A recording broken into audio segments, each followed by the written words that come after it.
I've been playing basketball since I was 6 years old, and growing up, I never had any kind of injury, not a sprained ankle, not a finger, nothing. Always wondered what it felt like to get injured, like playing on crutches or like wearing a sling. I feel like a lot of people go through that, like just because you get a lot of attention when you get hurt. So I never thought that being injured would take 2 years out of my high school season, my high school career. Not enough coaches and trainers educate players on how to prevent themselves from getting injured or how to properly do things so it doesn't hurt your body. Me, I personally feel like my first injury was completely random. There was nothing I could have done to prevent that, but my second injury could have been prevented. Today I'm going to speak to you about why females are more likely to get injured than males, how coaches and trainers can help players in many different ways, and how to come back mentally. My first point is about women. Women are more likely to have knee injuries than males. The first reason is because women's knees and bodies are shaped differently than men's, which is the shape of the women's knees are more rounded than males. Males are more squared off. So basketball, soccer, and cheer for females involves a lot of lateral movement, which is side-to-side movement. So based on how you land and how you plant, you can get hurt. So coaches and trainers need to teach players how to land, how to jump, how to come down, how to pivot, and different movements. Women also land with their knees straighter than men. When you come down off of a jump or like a shot or like a catch, men come down with their knees bent, so that brings all the pressure down through their legs. When you land with your knees straight, it brings the pressure right to your knees, which causes them to buckle or to move in a direction that they shouldn't. My second point is going to be about how trainers and coaches need to take more initiative. Trainers, me personally, before I got injured, I didn't know anything about ACL, where it was, or MCL or meniscus or any of those things. No one told me what you can do to prevent yourself from getting injured. No one told me what to do after you hurt your knee or sprain your knee. The first thing I realized was stretching. Stretching is crucial for preventing an injury. When your body gets stiff, it doesn't stretch or bounce back the way it should.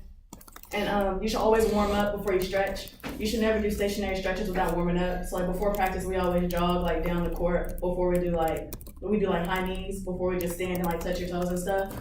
And also lifting weight and gaining your muscle is a must.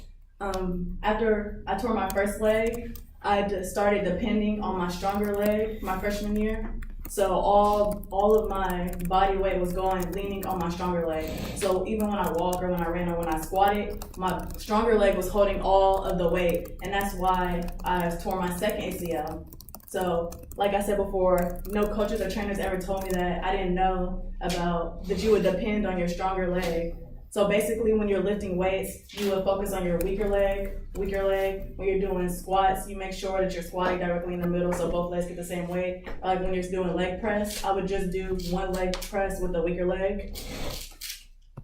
The third thing I'm going to talk about is how to mentally come back. Depression is a really serious thing that occurs among young athletes after they get hurt. I went through depression after my first ACL. For one, it's because I was 14, I was a freshman, and basketball was all I knew.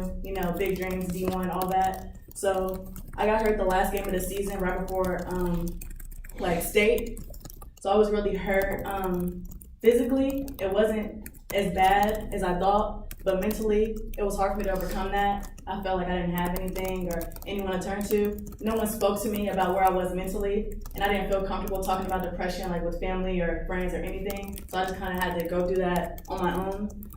I feel that a way that helps athletes with that, coaches and trainers, they need to feel more comfortable talking about mental health.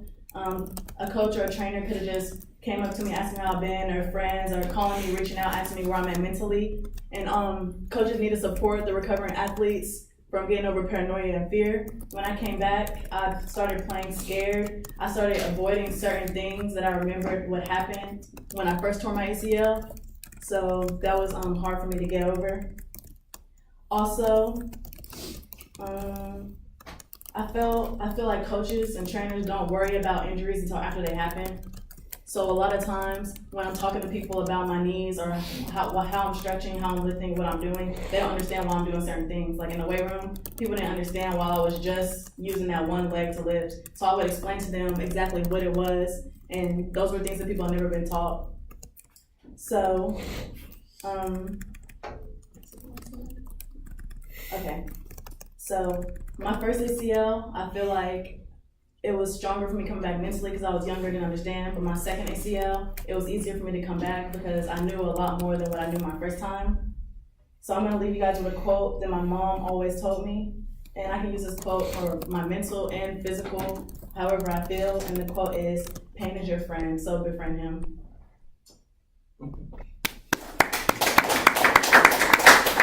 Yeah.